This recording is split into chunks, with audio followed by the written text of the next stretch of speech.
All right. So now I want to welcome Jeff Grandy, who is the Vice President of Client Development at Catapult Fundraising. He has trained the next generation of leaders as an instructor at the University of Nevada, Las Vegas. He also mentors emerging fundraisers at Rice University. So he's got a lot of experience training future fundraisers, which is incredible to raise the next generation. And he's never without a good story from his 20 years of experience. I don't know. Do you have one of those stories to share with us today, Jeff? There are so many great stories, right? And I think this almost builds off of like your last presentation that you just did because this one ties into stewardship. And if we think of those extremely like memorable stories, right? And something that I train people on is the aspect of plan giving. I know today we're going to talk about those donors who are asleep in your database, but I think my most memorable story being on the front lines with a PBS station is just seeing someone sort of their crow's feet in their eyes just well up because they didn't realize they could be a philanthropist. But it's all through the power that we have as development professionals to invite people in to have the opportunity to make a gift. It's an amazing experience, and we're all doing great work for that. That's so true. Yeah, thank you for everyone who's doing good in the world. And so, yeah, I'll leave this space to you now. All right. And so, Jenna, will you monitor any questions that come in the chat or? Yeah, I'll be watching Q&A, but do you have access to the Q&A panel as well? Yeah, I see it there. Sometimes I just don't want to miss it if someone has a question because I know we have a quick 45 minutes. Yeah, exactly. I'll if you don't cover one, I'll let you know if there's any left.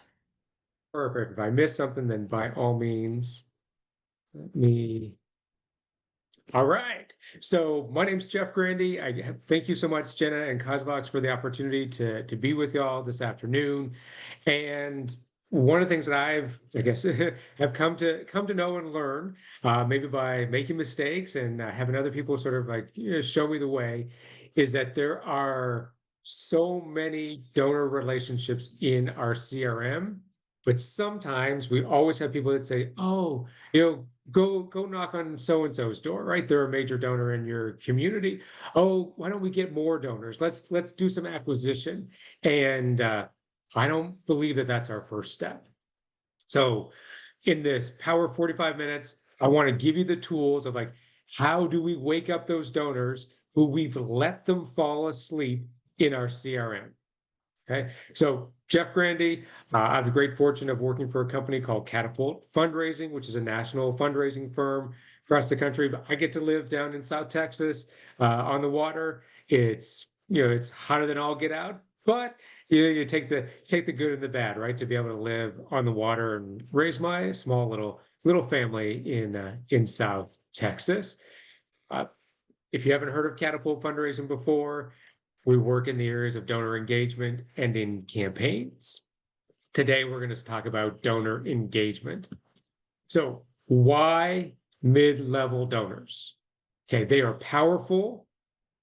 They can make you grow a few gray hairs, but if you invest in them, they will take you far. Okay, you need to be leading a mid-level program. And if you're like, I wear multiple hats in my organization. How would I do that? Do I need another person? Let's talk through that in this presentation, because these mid-level donors, and you can define these by dollar amounts or by behaviors. I encourage a combination of both, and we'll get into that a little further. But these mid-level donors are your future major gift prospects. And what you're trying to determine is who wants to have a relationship with you. Okay, so how do we find them, right? And so here's where I'm sure you can connect with Jenna afterwards about causevox and how causevox can help you to segment behaviors as well as giving trends, right? And you got to look at both. So typically, if you're thinking, let's just think cash only right now, okay, or just their monetary gift. They give a little bit more than your average donor. So if you run an average gift size for the last quarter and your average gift size is, let's call it $150, then you may say, well, maybe my mid-level donor starts at $250, right? So you're doing analysis of average gift size and then find a segment of donors that is a little bit higher, but it's not quite a leadership level donor. And you may have a leadership giving circle. Let's say it starts at $5,000. So in that case, your range might be 250 to 5,000. And that might be a broad range. Every organization is different. Now let's look at some of these non-cash. So these are behavior opportunities. Are they a volunteer?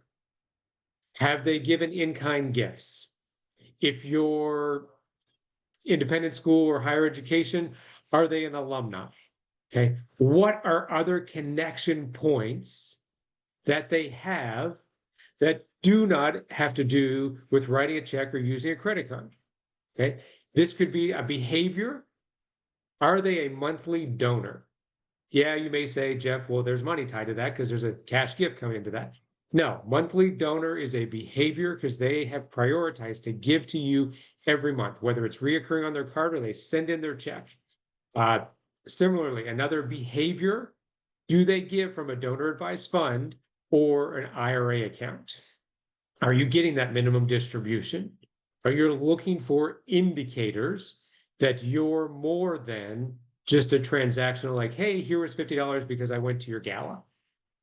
Okay. Then once you find your segment, now you have to qualify your segment to say, will they engage in the donor journey?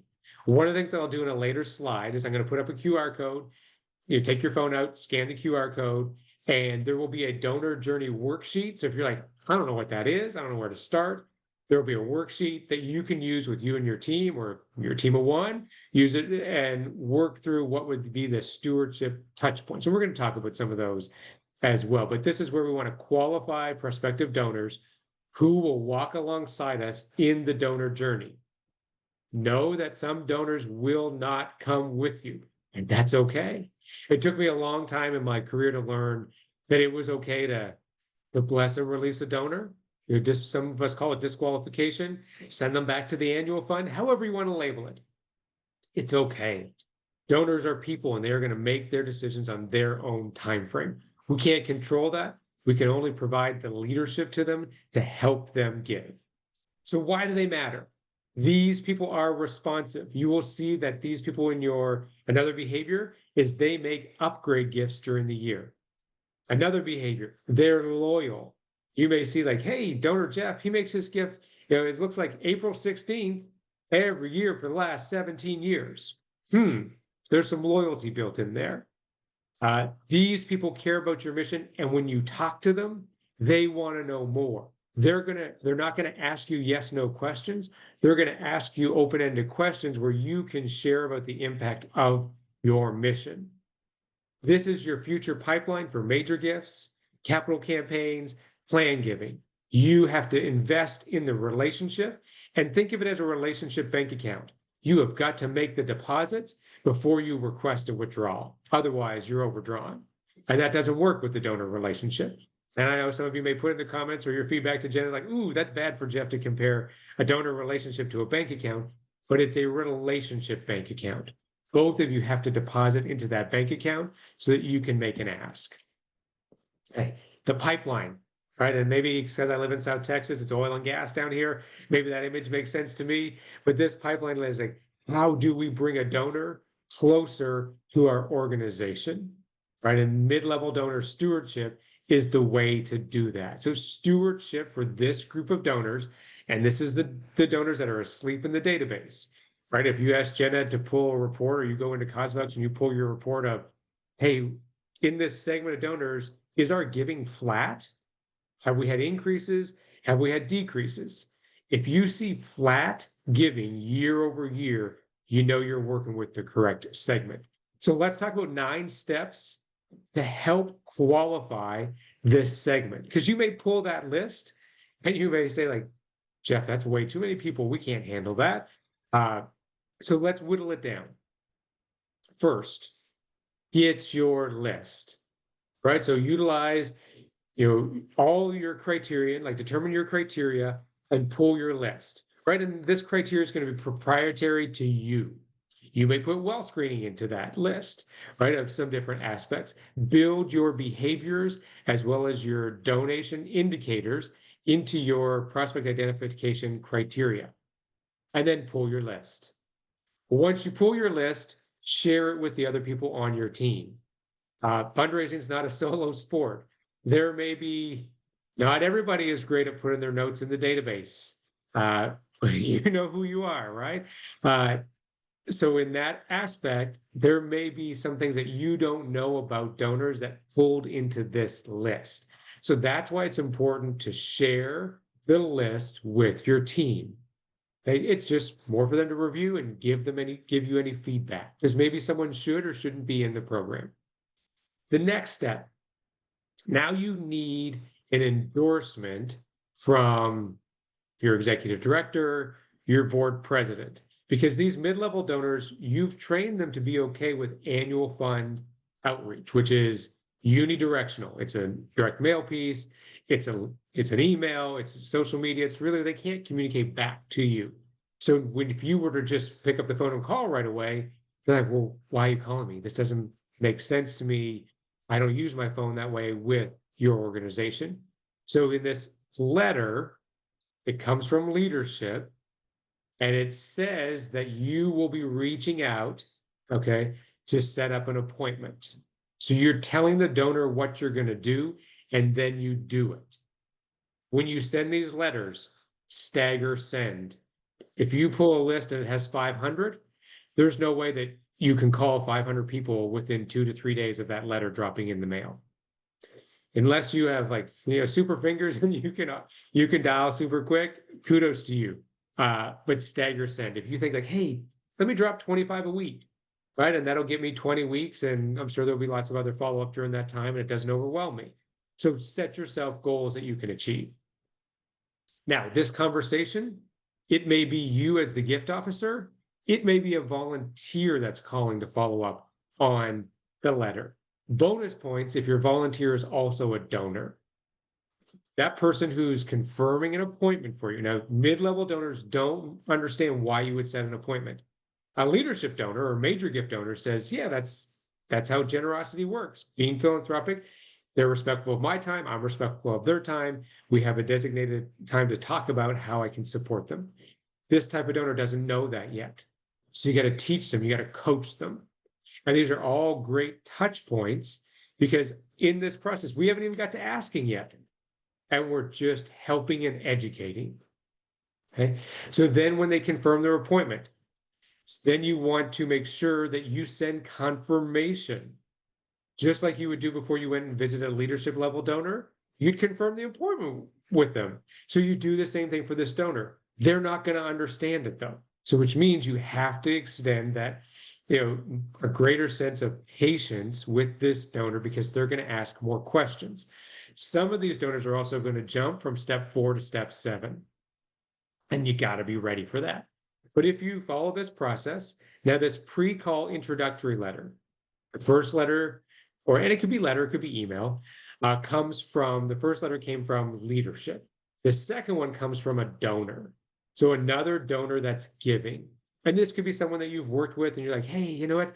They were sort of stuck in that rut of mid-level and they were given $1,200 a year. Let's say they were doing $100 a month. And it was great because most recently in the last 6 months, they increased their giving. They would be a great person. I'll write the letter for them about their story. I'll share it with them and I'll get them to sign the letter. That's this pre-call. So now you have a peer sharing why they like to give and why they like to give to your organization. So now let's just say there was way too many people in this prospect pipeline and we wanted to see who wanted to have a relationship with us. And let's say we were stagger sending this around when this donor typically likes to make their gift. So you now have the appointment with them. You can now speak to them about their giving versus what's done in the past with this donor is they get the direct mail appeal or they get the email request for a solicitation. Now you can have a conversation about, why does this gift matter? Why does your support matter? What gives you joy in giving? Tell me what you like about our organization. what you're trying to do in this gift phase is bond with the donor who you haven't met before 3 to 5 times so that you can we have to have a benchmark of a relationship. And I'm going to build upon that as this mid-level giving officer. Or if you're director of development and you're wearing your mid-level hat that day, good for you on that one, right? Then it's where you want to ensure that the gift is received, that it's reported on, the gift is recognized for the donor. So you're making good on what the donor said they wanted to do with their gift. Of course, we want the gifts as unrestricted as possible, but sometimes donors want, they want to ensure that the CEO recognizes their gift, right? And maybe that's done on the acknowledgement. Then let's get into stewardship, because stewardship is going to increase the generosity of this segment. Okay. So meaningful touch points, and I say meaningful, like if you send an email newsletter and there's no way for them to reply to this, it's probably not as meaningful as a touch point. Was it a newsletter that was specific to our leadership giving circle and you shared with them about that had deeper impact? Okay, I'll give you that, right? But the more meaningful touch points, right, you're going to increase your average gift sizes and you're going to increase donor loyalty. And this is because donors are going to see like, wow, I'm not just ignored after I make a gift.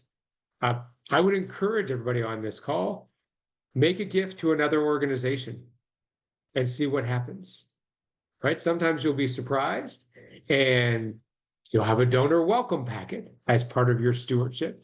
Other times you'll make a gift and you will hear nothing. Okay, and so this is where these donors who are sometimes asleep, they like you, but they realize like, nah, I'm not important enough to them. Okay, so they fall into their little rut, their little patterns. So by virtue of you reaching out to have a conversation with them, okay, this is where you will increase average gift sizes in that segment and you will increase donor loyalty. And those two things help to build the major gift and the leadership giving pipeline. So many of you probably know Penelope Burke, amazing fundraising researcher from the University of Toronto. Yes, stole the. I think before I got kicked out, I was talking a little bit about Penelope Burke, and she reinforces 7 personable, powerful, and prompt stewardship touch points because she wants to ensure that's how donors create alignment with the organization. So here are some ideas, right? And when I put the QR code up, if you want the PowerPoint, it'll send you the PowerPoint in an email. So if you want to take a picture of this, you can, but otherwise, that QR code will send you the slide deck. Okay, but here are some examples of touch points that you can use throughout the year. So now we have our segment. We've skinnied down our segment of those who want to be with us on this donor journey. Special occasion call is calling to wish them a happy birthday, happy anniversary. You can talk to the donors about why they like to support. Sometimes you may schedule a digital voicemail. Sometimes it's a ringless voicemails. There's plenty of vendors who provide those, and you can link them to your CRM so that they drop staggered. You may need to educate someone about welcoming them to your giving society. Setting up one-on-one appointments. Let's say you're the director of development and you know that your CEO takes appointments at $25,000. Okay. There may be some donors in there that are speaking to you about their gift and the impact that they want to achieve. And you're like, this person, I think they want to do more. I'm looking at the criteria. I want them to meet our CEO. Excellent. Okay. You can call people to. Oh, we did miss the rule of 7. Was the rule of 7 step 9? I'll back up. Thanks, Marianne and Peggy. Back up. Oops. Okay, so this is the rule of 7. So the rule of 7 is a fundraising concept of Penelope Burke. And what she stresses is that you need 7 powerful, prompt, and purposeful stewardship touch points in a 12-month period. So that's what she's looking for. Okay. And Keisha, I'll put up that QR code in a couple of slides for everybody. So that's what Penelope Burke is mentioning. So I just want to give her credit that I think we all learn from each other in this field. And I took that from her to say, how do we do this better? And so she's all about 7. Okay. And so once you get to step 9 in that of qualification, that helps to make the pool of donors that you're engaging with more manageable. Now, if you pull that segment and you're like, hey, we only have 30, you could probably jump a little closer to stewardship. But if you're like, what, we have 1,300 and I wear 10 different hats, I gotta see who wants to go with me on this journey. And those people who want to be with you on the journey, you ensure that they have 7 powerful, personal, and prompt stewardship touch points. Now, the people who you disqualify, it doesn't mean that they can't come back, because you may pull the data list in the next 3 months and they come back, right? And so this is where, okay, now they're in my criteria again. I'll attempt again. Okay, and so because we all remember the 4 right rule that we've learned in our fundraising fundamentals. If it's not the right time for the donor, okay, that's neither their fault or our fault, but it's for us to try again. Okay, so these were some stewardship ideas. And I was talking about the next one here on this list was cumulative giving and long loyal calls. So sometimes donors don't realize how long they've given to your organization, and they don't know how much they've given. This is your mid-level segment. Your leadership donors that might be a little more type A, yes, they know. They've kept track. Your mid-level donors, you've more been a passive gift to them. It hasn't always been as important to them. You're helping to make it more important for them. So helping them to understand their loyalty. This is also, you may get some indicators in these conversations that, wow, this person might be a good planned giving prospect, right? And note that in the CRM for different criteria that, and of course, all of our conversations we're documenting in the CRM and writing in our next steps. Some of you may say, well, this is all great that we're going to use the phone and try to reach out, but we have millennial and Gen Z donors, and we have low reach rates. Okay, one of the places to meet them on the professional social media. Like their post, comment on their post. If they get a new job, make sure you notice that. If they move somewhere, notice that, comment, engage with them. You will be surprised that and I would encourage you to request from your boss that you get LinkedIn Premium so that you can send messages with people that have not yet accepted your connection. You will be surprised at the amount of younger donors that will say, oh yeah, just send me a Zoom link and we'll meet you over video before taking a phone call with you. But they're going to do this through a digital exchange, right? Whether it's on text message or it's on a social platform, that your younger donors are going to say, yeah, just send me a Zoom and we can talk about the animal shelter. Okay. Talk about, you may have to educate donors on how to give gifts of IRA, the required minimum distribution, how to give gifts from a donor advised fund, how to do a stock swap. So you have to educate and invest in your donor, and then also share with them about the program impact. Stop talking about the outputs. Those are great for grants. Impact is the so what, who cares, why do we matter, why are we critical? Okay, stewardship events. So I think in our last one, Erica was sort of touching a little bit on the because you matter events. And so being purposeful here is this is a stewardship event that is for your mid-level donors. It has to be mission focused, right? So if you are a Christian school, you're not going to go to a museum that's like, let's say it's a dinosaur museum. How are we tying that in, right? Like just think about what is your mission. And if you're doing an event, like everything has to tie back to that because these people don't know you as well. So everything has to be intentional, all the way down to like, if you like the small touches, like the napkins need to be the color of your logo. You got to reinforce who you are to these people.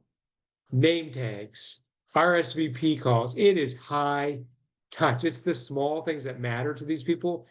And you have to follow up with everybody. Everyone needs follow-up call. Talk to them about their experience. What did they like? What did they feel that they should have learned? What would they like to learn more about? Okay, you're developing this relationship. You're investing in the relationship bank account. These are meaningful points of contact, as long as you are building a relationship. Don't just send these donors fluff, okay? Because they will regress. You're investing in them, you've qualified them, they're on the journey with you. Keep them there. Okay, I'm gonna do a couple case studies quick. I think we're at 15 minutes, Jenna. And let's go through. Here's one. So this organization segmented. They said, okay, donors who haven't made a gift in the last 23 months, who have given $500 or more, donors who've given $1,000 or more, but they haven't given in the last 12 months, and then donors who've given $25 that are current donors, but the wealth screening says they should give more. Okay, here's what happened. This is what's wild with this segment of people. These people, look at the red on this chart. These people were yearning for a conversation. There were still people who were engaged about their lapsed giving and who didn't want a conversation, but you'll see that that pales in comparison to the amount of people that were then qualified. Okay, and this is higher than what we expected. So 2/3 of the people wanted a relationship. And you saw that there were lapsed donors in this segment, and there were donors who we thought were under giving. So 2/3 of the people wanted a conversation. That is phenomenal. So pick up the phone and speak to people, right? And I'll point out, if we look here at the bottom of this slide, of the people who wanted a relationship, right? These people wanted a relationship, and this nonprofit thought that they were under giving. Just under 10% of them wanted to meet with a major gift officer. And so it was great because they moved out of annual fund, out of mid-level, and into a major gift officer's portfolio. Okay, another case study. So this case study, none of these donors had given over $350 philanthropically. These people had given transactionally for tickets. So I'll give this a performing arts organization. The public domain data, and we all know that wealth screening, public domain, we take it for what it is because people are people and they'll give what they want. We just have to lead them there. These people were highly rated that they had the capacity to give. We didn't know if they had the affinity to want to give. So we changed up the stewardship cycle. Okay, there was no solicitation until they had stewardship touch points. We had to know, why do they like to give? Okay, we had to then share, like, well, what does that gift do? What is the value of that gift doing? And so we had to take it from a transactional perspective of when they gave for tickets, what does ticket revenue do for this experience? Then they had to have an experience that augmented their ticket buying, their ticket purchase. Okay, so some of you may do VIP experiences for leadership or major donors. What happened over a period of 8 months of all the VIP experiences? There were a certain number of extra opportunities where mid-level donors could be invited to participate. Then afterwards, they had their event follow-up. Someone called them, spoke to them, and reinforced the significance of them making a generous philanthropic gift above and beyond buying a ticket to come to an event. How did this work out for the organization? So in the first slide, there was a little over 2,000 that participated. So 50% wanted to be engaged. Okay, not as good as the first example, which had 2/3 that wanted to be engaged. In this group, so initially this group had raised, because of their small philanthropic and generous gifts, certain amount. 467 donors in this group actually gave, if you compare to year over year, now gave 72% more because of the touch points that they had, because these were donors that were asleep. They're just sitting there going through the motions. The segment with the greatest average gift size were donors who had not given a gift in 24 months. These people wanted a relationship. So look at your lapsed 2, your lapsed 3 donors, and don't forget about them. Extend an outreach. There were some of these donors in this segment. As a behavior, some people they had not given a philanthropic gift. They had only ever been a transactional gift. The average gift size of transactional gift donors was just under $2,400. So it's just the power of asking and the power of purposeful stewardship. Okay, so here's the QR code. So go ahead and scan this. I'll give you a couple minutes. So when you do this, what will happen is we're going to have AI work for good here. And within a minute or 2 minutes, you should get an email that will send you the slide deck. We'll send you a checklist of the 9 steps, and we'll send you a stewardship worksheet. So like the donor journey worksheet. So you should get all 3 of those items. Okay. Does anyone, maybe someone wants, if someone wants to put in the chat, like, hey, I scanned the QR code and it worked, and then I'll move to the next slide.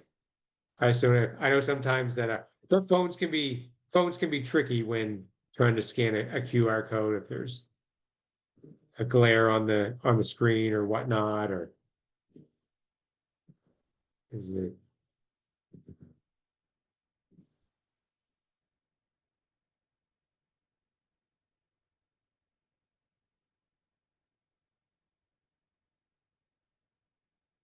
Okay.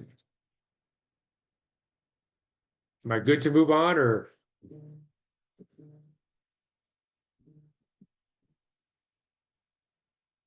Okay. If I need to go back to the QR code, just put it in the chat and I'll go back.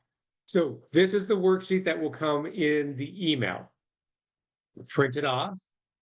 Okay. And what you're looking to do is say, okay, now I need to create my journey for my segment. Okay. You first start with, what is the expression of gratitude that I'm going to provide to this donor? It's a thank you call. It's a thank you note, right? It's a short video. It's an invitation to a special event that they wouldn't necessarily be invited to. What is this offer of gratitude? And go back to the slide that had all the different options on it, which I'm sure in yours, there may be many more that you can actually customize to your mission. Now, who's going to do it? Who is physically going to make sure that that donor gets their gratitude touch point? So this is responsibility. All of us report to a boss. So does someone need to approve that I'm going to do this, or do I have the money in my budget to make this happen? All right, so just thinking like approvals. When am I going to do this? So now think of Penelope Burke, 7 touch points over a 12-month period. Okay, maybe my donor journey for my monthly sustainers, so my monthly givers, what are my 7 touch points that are specific to my monthly givers? Okay, and then map them out.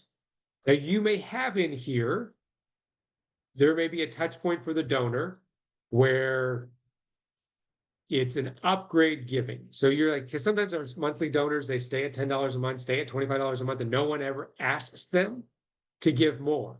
But because you've done purposeful stewardship, you can share with them, Jeff, would you consider increasing your gift from $20 a month to $25 a month?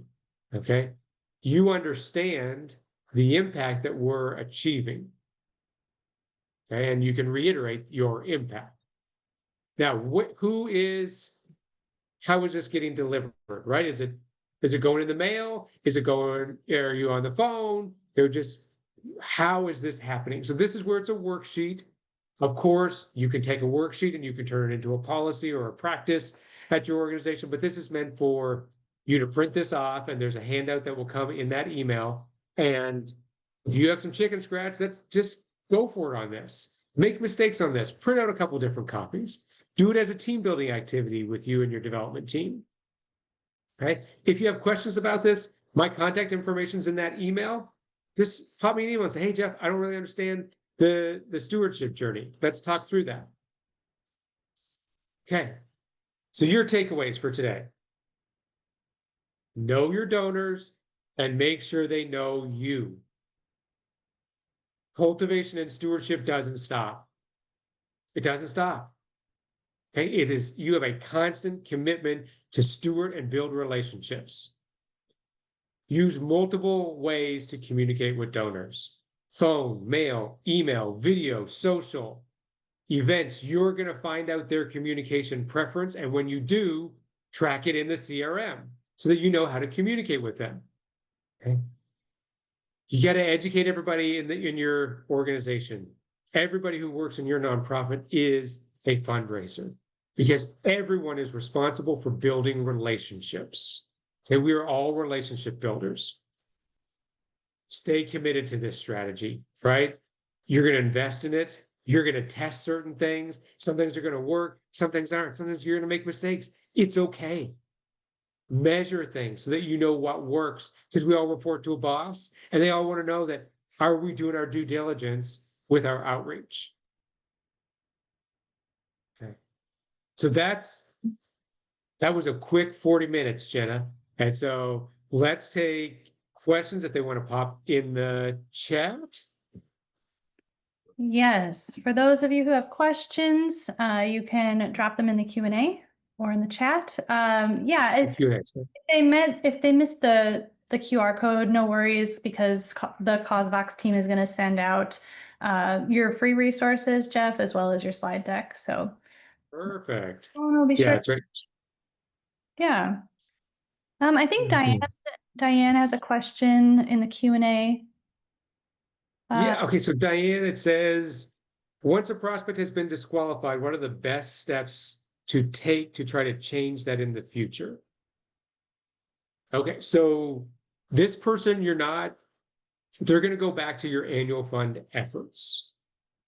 Okay. So if your annual fund efforts are, hey, we send 2 direct mail appeals and we send 6 email solicitations, put them back in that segment. What you've done for the people who are in your program, you may have suppressed them from your annual campaigns because you may have your annual campaigns automated in your CRM, right? And they may go out like, hey, they meet this criteria. The direct mail gets sent to the print house and that's how they pull their file. Or this is how it loads into whichever email server you may use to send out your email solicitations. So you may have to put a tag in your CRM for once you've determined like, who's going on this journey with me, and suppress them from those other solicitation communications. So if you disqualify someone, take the tag off in your CRM and they go back into the regular mix. Diane, does that help answer that question?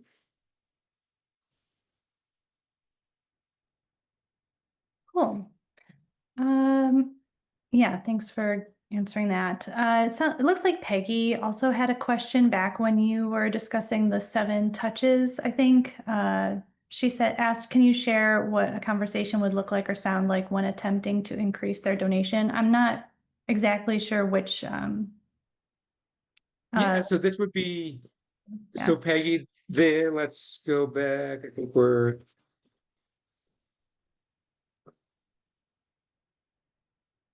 okay, so I think you're on number 7, the gift phase. So if you're trying to increase the donor's conversation, what you want to do is you want to ensure that you can bond with that donor, Peggy. And so this is tough because you don't know them. They don't know you. You have to find things that you have in common with them about your organization, because that's the one thing you do know. They know your nonprofit and you know your nonprofit. So you could start off by asking them, okay, tell me why you like to support my nonprofit. Open-ended question. Okay, they're going to share a few things. Like they may talk about one of your pillars.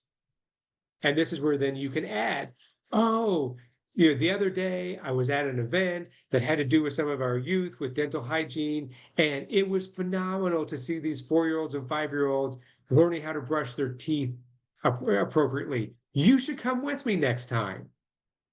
What do you think about that? I'd love to have you as my guest. Okay, so that's Peggy. So what you're doing is now, you know your talking points for your case for support. So your mid-level giving officer, if that's you, Peggy, when a donor's talking to you about what they like, you got to find opportunities to keep the conversation going. Most of us as fundraisers, we're good talkers. We're not always the best listeners. So listen to what the donor says about their preferences. Now, Peggy, let's say you get through, here's where you're trying to evaluate, Okay, 3 to 5 times, did the donor and I, did we sort of jive? Did it work out for us? Like, we're on the phone, I can't see them, I can't see their facial expressions, but do they like what I'm saying? Do I hear what they're saying?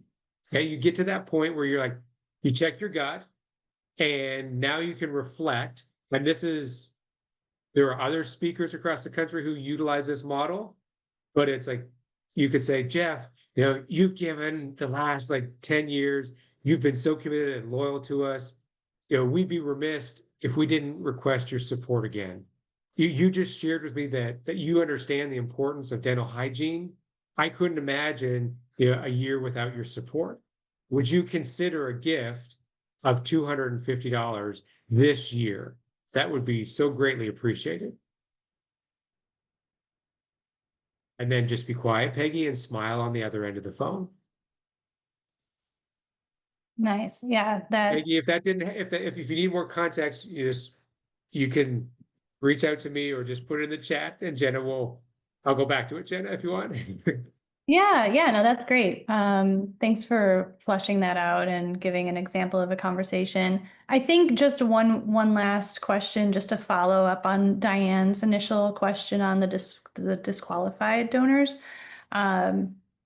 So she said that she'd like to do something to attract them in the future. So how to encourage movement up the pipeline to give at a higher level. Yes. Okay. So one of the things that you can do in your stewardship touch points is, you may know, like, hey, we have a leadership giving circle that is, let's say it starts at $1,200 and goes to 10,000, because maybe we define major gifts as $10,000. So how do we sometimes this donor that is mid-level is transactional. So if they're transactional, introducing them into your leadership giving circle is something that's attractive to them. But when you're speaking with them and you're getting to know them through great stewardship, you have to find out what motivates them. And there's 7 different motivations of a type of donor. There's presentations on that out there. I don't know if that's part of your lineup as well, Jenna. Could be, but understand what motivates them to want to give. And some donors want to be recognized. Some donors want their name in your newsletter. Some donors want to be around other donors. Okay. So that's where you can introduce the leadership giving circle, but also cage it in a way that it ties to impact. So there was an organization that I helped out, Catholic Diocese. They had their leadership giving circle. They had people who didn't understand what it was, people who were giving to it that they didn't realize they were giving to it. So they had to understand, what's the impact of that gift? Why does this small group of people, because they had about 300 people giving in their leadership giving society, how does it make a larger difference in the ministry? Right. And so that was just more talking points that had to be tailored to that person's motivation.